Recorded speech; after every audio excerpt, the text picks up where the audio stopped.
Welcome back, welcome back. Well, it's been a personality-dominated election, almost exclusively focused on domestic problems and policies. But what about Britain's place in the world? Have foreign policy questions been left out of this election? And what does this uncertain result mean for the rest of the world? Still with me now, I'm delighted to say, is former Foreign Secretary Malcolm Rifkind. Welcome back. Thank you very much. Looking as young as ever. And joining us now is former Labour Party General Secretary Peter Watt. Peter, welcome. Hi. And Stryker McGuire, contributing editor at Newsweek. Stryker, hi. Welcome. Looking at the world, what do you think this election, what effects might it have on the world? Stryker. Well, you know, there probably was a time, a few months ago, when we all would have said, well, the world isn't really going to be paying too much attention to this, that to some extent, even not that many months ago, the results were a pretty foregone conclusion. It kept getting more and more exciting, and now I think the world is paying attention. Certainly the elites are paying attention. Wall Street is paying attention. Washington is paying attention. The effect that it will have on the world, I guess that will depend to some extent on what sort of let's assume that Cameron is the next Prime Minister. What will his European stance be? How strong will the Eurosceptic wing of the Conservative Party be if they perceive Cameron to be in a weakened position? I think there are a lot of questions, and it's not unimportant. It's definitely not unimportant. And Peter, how do you think that Gordon Brown will react this weekend? I think that you saw from the statement that Gordon gave today, which I thought was very statesmanlike, that in a sense he was acknowledging the fact that his destiny is no longer in his own hands, and I think he knows the writings on the wall, and that in reality he won't be Prime Minister, you know, at some point in the next couple of days. I mean, I would say that, you know, by Monday morning it is likely that David Cameron will be Prime Minister and in Downing Street. And I think that when that happens, I mean, you know, Gordon is an experienced politician, and he knows that is the likely outcome. You know, unless there's a complete catastrophe, you know, this evening or tomorrow in the talks between the Liberal Democrats and the Conservatives. So you think that will happen in the next couple of days? I think it's almost certain. Do you think he can do that, Malcolm? He can react that openly? I think whatever view one takes of Gordon Brown's prime ministership, he's a highly intelligent and politically aware person. He will know when the game's over, and he probably knows already, but he's so anxious if there is any opportunity, not just for his own personal reasons, but because he genuinely believes a Labour government is in the country's interest. But that option is no longer available to him in practice. Do you think, Peter, with your experience of Labour, do you think that, in fact, New Labour as a concept is dead?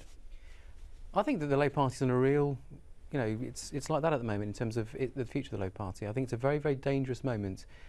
In that, I think I heard you mentioning earlier, Malcolm, and I agreed with you that there's a direction. We're at a crossroads here, and I think when Gordon stands down, it very much depends on what direction the party wants to take. Does it want to go with a sort of slightly left of centre, union-dominated, you know, sort of 80s view of the world, or does it want to kind of maintain a sort of modern, centrist Blairite wing, you know, Blairite view of the world? It really has that choice. I'm not absolutely sure what it will decide to do at the moment. I hope it will take a sensible decision, but I'm not sure. Stryker, what effect could this election have on, say, relations with America? I mean, or how we're going to deal, America, Britain and other countries, with Afghanistan, for instance? Yes. First of all, as far as Afghanistan goes, I think that we, meaning the NATO countries, we're basically on the way out of Afghanistan. It just depends on how long that period of time is. On relations between the United States and the United Kingdom, I think that for the most part those relations are wired with thick, heavy transatlantic cables, and much of that relationship really doesn't change very much.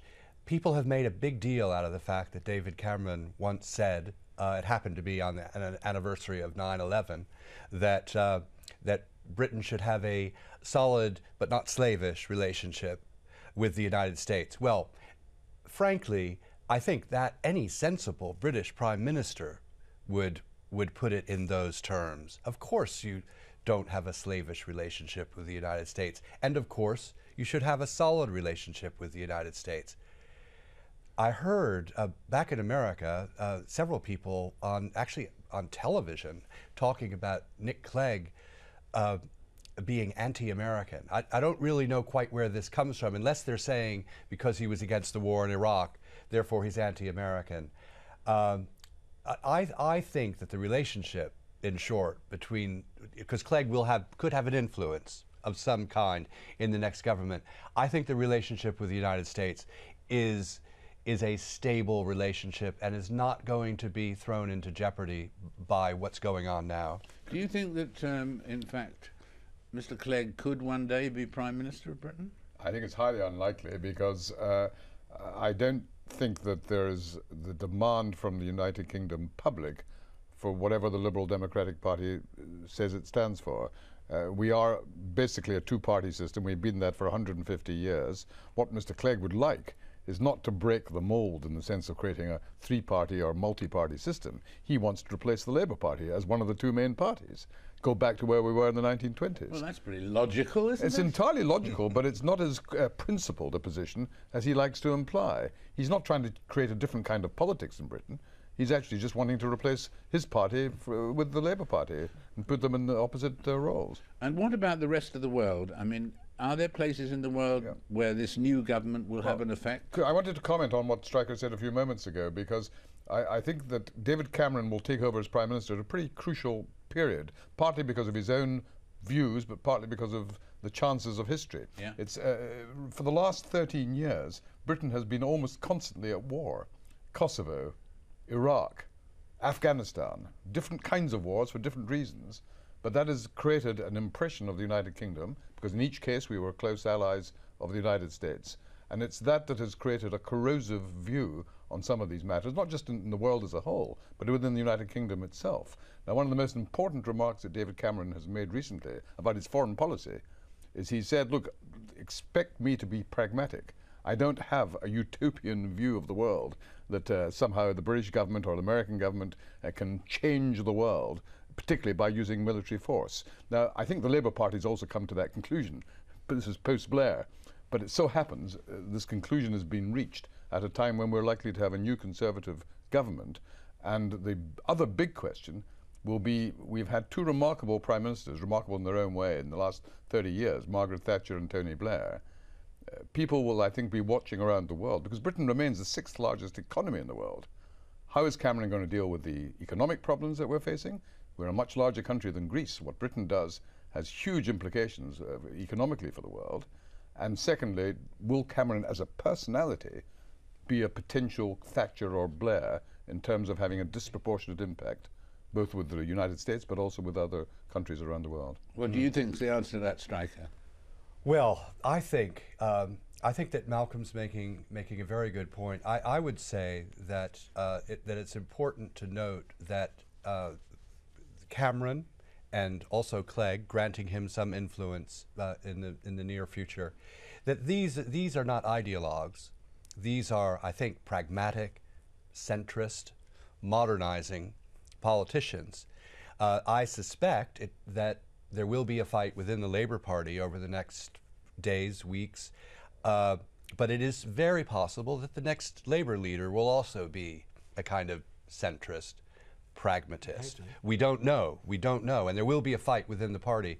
But I think that all of that bodes well for the world. I think that the point about the economy is that in some ways the city of London has a greater impact on the world than the British government itself. I mean, on a day-to-day basis, what happens in the city matters terribly to the rest of the world, and therefore policies adopted by the new government vis-a-vis regulation, light touch versus hard touch versus medium touch, all of that will matter a lot to people who watch those things very carefully.